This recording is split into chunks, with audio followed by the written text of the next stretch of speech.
Bagaimana cara menjawab kalau ada orang yang bilang ini bisnis MLM ya? Ah itu mah MLM, wah ini mah macam-macam gitu ya. Pokoknya intinya yang orang itu ini MLM lah gitu ya. Nah gimana coba cara teman-teman menjawabnya? Ya, cara menjawabnya itu kalau saya pribadi itu yaitu dengan cara ditanya balik.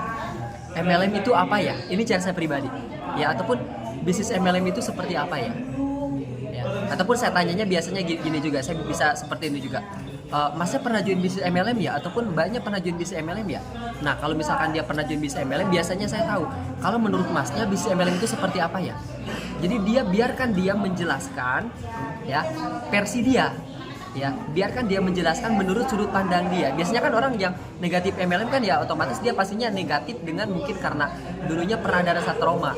Ya entah itu ditinggalin mentornya, entah itu trauma dengan kalau di MLM dia yang pernah dia jalani ada tutup poin, ada reset poin, ada belanja ulang kayak gitu kan, wajib belanja ulang tiap bulannya seperti itu. Jadi kita harus tanyakan dulu, biarkan dia mengutarakan dulu ya keluh kesahnya, biarkan dia mengutarakan dulu negatifnya di mana, baru kita masuk.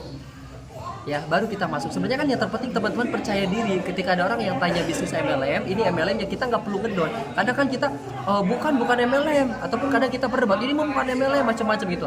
Jadi kita nggak perlu berdebat, tapi cara menjawabnya dengan cara ditanyakan balik. MLM itu seperti apa ya? Ya atau bisnis MLM itu seperti apa ya? Versi masnya kalau menurut masnya MLM itu seperti apa ya mas? Nah jadi tanyakan dulu. Jadi biar dia mengutarakan dulu negatifnya di mana teman-teman. Baru ketika dia mengutarakan negatifnya, baru kita masuk di situ. Ya baru kita masuk di situ. Misalkan dia negatif ada tutup poin dari set poin. Nah mas kalau misalkan di bisnis PTBS mohon maaf kita berbeda. Di PTBS kita nggak ada tutup poin, nggak ada reset poin, ya nggak ada wajib belanja bulanan, kan masuk, bener nggak? Di situ masuk teman-teman semuanya. Ya makanya kalau ada yang tanya MLM itu ditanya balik ya. Ataupun misalkan dia negatif bisnis MLM-nya, misalkan negatifnya di bagian apa ya, sebenarnya negatifnya itu yang menyebabkan negatif itu karena seperti itu, ataupun mungkin negatifnya itu katanya. Kadang gini loh, orang yang negatif MLM itu sebenarnya kadang gini loh, kadang dia itu nggak paham MLM itu apa ya. Jadi dia itu negatif tentang bisnis MLM katanya, kata si A, kata teman saya MLM itu gini-gini, kata si B MLM itu gini-gini, padahal itu bukan faktanya, bener nggak? Padahal itu bukan faktanya. Makanya alangkah baiknya kita tanyakan dulu bisnis MLM itu seperti apa ya. Makanya mas sebenarnya mohon maaf nggak ada masalah dengan yang namanya bisnis MLM. MLM itu hanya konsep pemasaran ya, karena kan konsep pemasaran itu kan di dunia ini hanya ada dua. Yang pertama yaitu bisnis konvensional ya, lalu yang kedua MLM, bisnis jaringan. Kalau misal konvensional, misalkan contoh air minum Aqua, itu kan kita nggak bisa beli langsung ke pabriknya langsung. Misalkan ngetok pabrik beli 1 botol air Aqua, dikasih dikasih, nggak bisa. Tapi dari kalau misalkan konvensional itu kan dari yang namanya dari pabrik ke distributor utama, distributor daerah, bener nggak? Lalu ke yang namanya ada grosir, toko, baru misalkan kayak pengecer warung-warung kecil. Dan itu agar Aqua bisa dikenal oleh masyarakat tentu butuh yang namanya apa? Butuh yang namanya diiklankan. Siapa yang iklankan? Artis, bener nggak? Untuk bayar artis mahal nggak? Mahal teman-teman. Ya, nah kalau misalkan sistem di bisnis jaringan, sistem MLM itu konsep pemasarannya itu dipersingkat. Jadi dari pabrik langsung ke distributor tunggal. Distributor tunggalnya inilah PTBS sebagai distributor utama.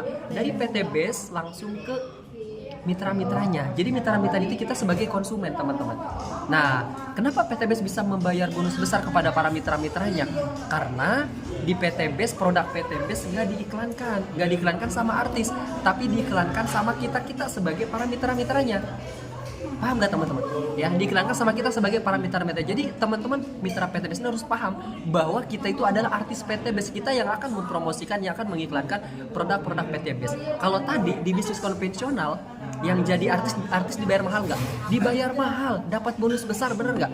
Nah di PTBS pun kita sama, kita jadi artis di PTBS, jadi bintang iklan di PTBS, kita dibayar mahal, dapat bonus besar dari bisnis PTBS teman-teman. Ya makanya mau nggak mau kalau teman-teman pengen dapat bonus besar di PTBS harus jadi yang namanya bintang iklan, harus jadi yang namanya artis gitu. Makanya kalau ada orang yang tanya kenapa PTBS begitu memberikan bonus begitu besarnya, karena di PTBS jalurnya dipersingkat ya. Jadi bonus besar kalau yang tadi harusnya dibayar kepada artis, kalau di bisnis konvensional, kalau misalnya di PTBS itu dibayarnya ke kita ya. Bonusnya itu bonus besar itu buat artis itu dibayarnya ke kita karena kita adalah artisnya teman-teman ya. Semoga bisa dipahami dan semoga bermanfaat.